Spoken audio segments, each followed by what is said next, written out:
தமிழ்நாட்டோட மாநில விலங்கு எது அப்படிங்கிறது நம்மள பல பேருக்கு தெரியாது. அது வரையாடுகள் அப்படிங்கிறது. நீலகிரி வரையாடு திட்டம் அப்படின்ற ஒரு திட்டம் தொடங்கி அதற்காக 25 கோடி ரூபாய் நிதி ஒதுக்கி இருக்கு தமிழக அரசு. மேற்கு தொடர்ச்சி மலையில இவ்வளவு நிதியை கொட்டுவதற்கான காரணம் என்ன அப்படிங்கிறத விரிவா அந்த தொகுப்புல பார்க்கலாம் வாங்க.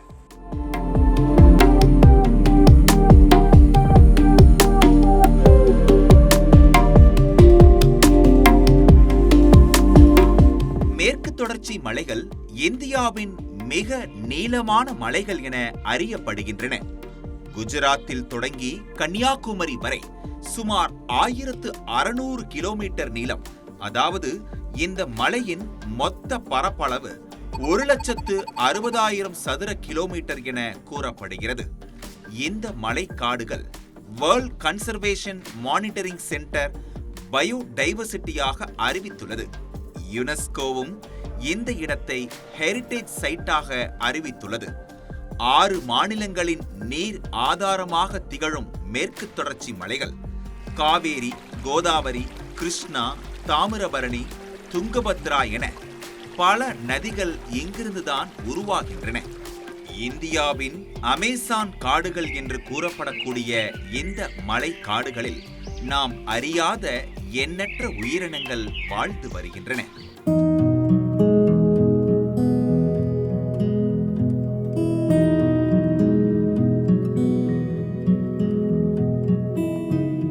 அதிலும் நிறைய உயிரினங்கள் அழிவின் விளிம்பில் உள்ளன. காரணம், 1860ஆம் ஆண்டிற்கு பிறகு இந்த காடுகள் அழிக்கப்பட்டு தேயிலை தோட்டங்களாக மாற்றப்பட்டன. இயற்கை எழில் கொஞ்சும் மேற்கு தொடர்ச்சி மலைகள் ஸ்பாஞ்ச் போன்ற அமைப்பை கொண்டது. சரி, மேற்கு தொடர்ச்சி மலைக்கும் வரையாடுகளுக்கும் என்ன தொடர்பு? ஏன் வரையாடுகள் மேற்கு தொடர்ச்சி மலைகளில் மட்டுமே காணப்படுகின்றன? வரையாட்டிற்கும் மேற்கு தொடர்ச்சி மலைக்கும் உண்டான பந்தம் என்ன என்பதை விளக்குகிறார் சூழலியல் ஆர்வலர் ஓசை காளிதாஸ். தமிழகத்தின், கேரளத்தின் மேற்கு தொடர்ச்சி மலையின் சில சிகரங்கள் தவிர உலகில் வேறெங்கும் இல்லை. அதுதான் இதனுடைய தனிச்சிறப்பு. எல்லா இடங்களிலும் வரையாடுகள் வாழ்ந்து விடாது. உயரமான மலை சிகரங்களில் சோலைக்காடுகள், புல்வெளிகள், அந்த புல்வெளிகள் தான் வரையாடுகளுடைய வாழ்விடம். ஆகவேதான் இது தனித்துவமான சிறப்பு மிக்க உயிரினமாக கருதப்படுகிறது. நீலகிரி தார் என்று அழைக்கப்படும் வரையாடுகள் தமிழகம் மற்றும் கேரள வனப்பகுதிகளில் மட்டுமே காணப்படக்கூடிய அபூர்வ விலங்கினமாகும்.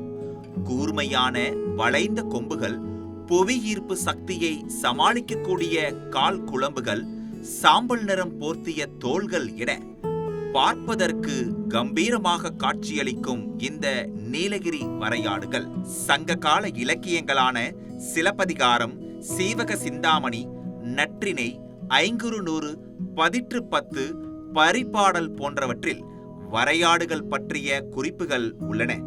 தமிழ்நாட்டின் மாநில விலங்கு எது என்று கேட்டால் நம்மில் பலருக்கும் தெரியாது அது வரையாடுகள் என்று.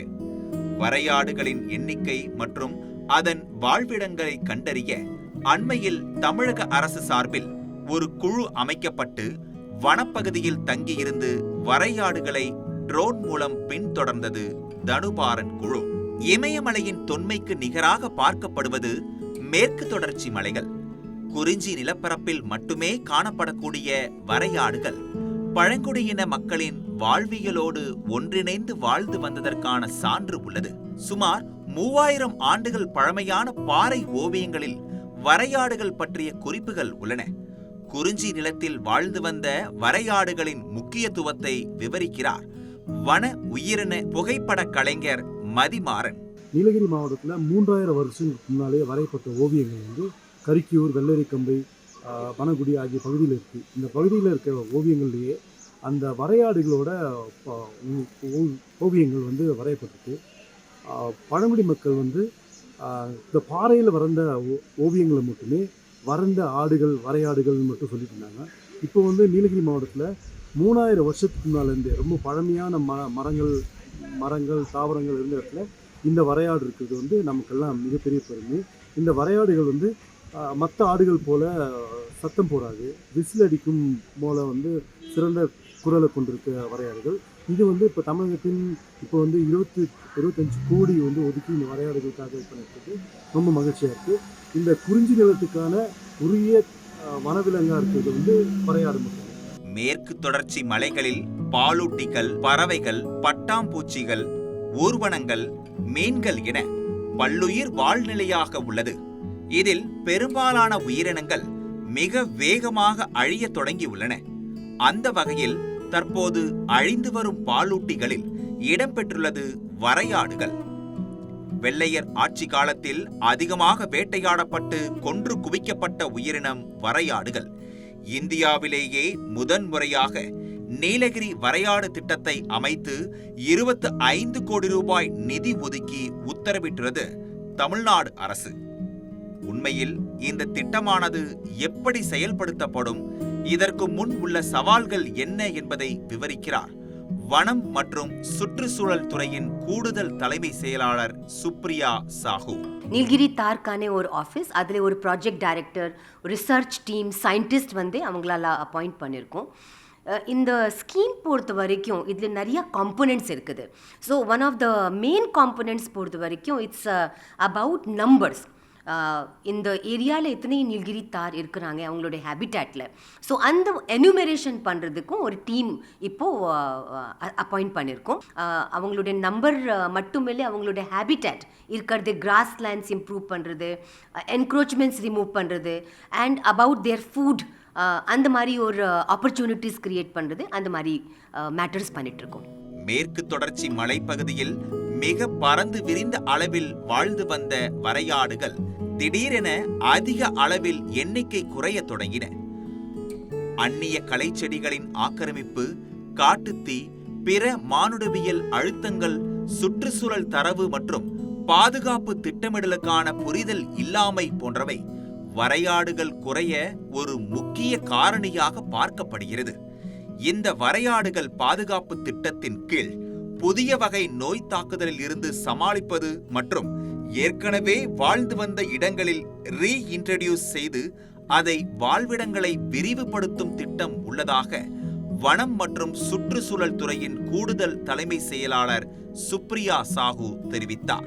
கிராஸ் லேண்ட்ஸ் வந்து ரொம்ப ஷ்ரிங்க் ஆயிருக்கு. ஸோ நீலகிரி தாருக்கு வந்து அதுதான் ஹேபிட்டேட். ஸோ அது கம்மியாக இருக்கிறதுனால அவங்களுடைய பாப்புலேஷனுக்கு வந்து பாதிப்பு வந்திருக்கு. இந்த ப்ராஜெக்ட் மூலமாக நீலகிரி தார் வந்து அவங்களுடைய பாப்புலேஷன் இன்க்ரீஸ் பண்ணுறதுக்கு வந்து ஒரு ரொம்ப முக்கியமான முயற்சி நாங்கள் இப்போது எடுத்திருக்கோம். ஃபியூ தார்ஸ்க்கு வந்து ஒரு டிஜிட்டல் காலர் போட்டுட்டு அவங்கள வந்து மானிட்டர் பண்ணுறதும், அண்ட் சிலர் தார்க்கு வந்து ஒரு ட்ராங்குவலைஸ் பண்ணி சேஃபான முறையில் அவங்கள வந்து சாம்பிள் எடுத்துகிட்டு, அந்த டியூமருடைய சாம்பிள் எடுத்துகிட்டு அனலைஸ் பண்ணி என்ன மாதிரி ட்ரீட்மெண்ட், ஏன் இந்த மாதிரி வருது, என்ன மாதிரி ட்ரீட்மெண்ட் கொடுக்கலாம், அது பண்ணுறதுக்கும் இந்த சயின்டிஸ்ட் டீம் ஒர்க் பண்ணிட்டு இருக்குது. வன விலங்குகள் மலைவாழ் மக்கள் மட்டுமே வசித்து வந்த இடங்களில் மனிதர்களின் கால் தடங்கள் மெல்ல மெல்ல பதிய தொடங்கின. தங்கும் விடுதிகள், தேயிலை தோட்டங்கள், தொழிற்சாலைகள் என காலப்போக்கில் இந்த இடங்கள் அதிக கமர்ஷியலைஸ் ஆக தொடங்கின. அனைத்து வகையான உயிரினங்களுக்கும் வாழ்விடமாக உள்ள மேற்கு தொடர்ச்சி மலையின் சுற்றுச்சூழலை பேணி காப்பாற்றினால் மட்டுமே வரையாடுகள் மட்டுமின்றி அனைத்து உயிரினங்களையும் அழிவின் விளிம்பிலிருந்து காப்பாற்ற முடியும் என்பதே சூழலியல் ஆர்வலர்களின் ஆதங்கமாக உள்ளது. நியூஸ் 18 தமிழ்நாடு செய்திகளுக்காக படத்தொகுப்பாளர் ரூபன், ஒளிப்பதிவாளர் ஆனந்தராஜ் மற்றும் செய்தியாளர்கள் ஐயாச்சாமி, சக்திவேல் மற்றும் நான் அபராஜித்தன்.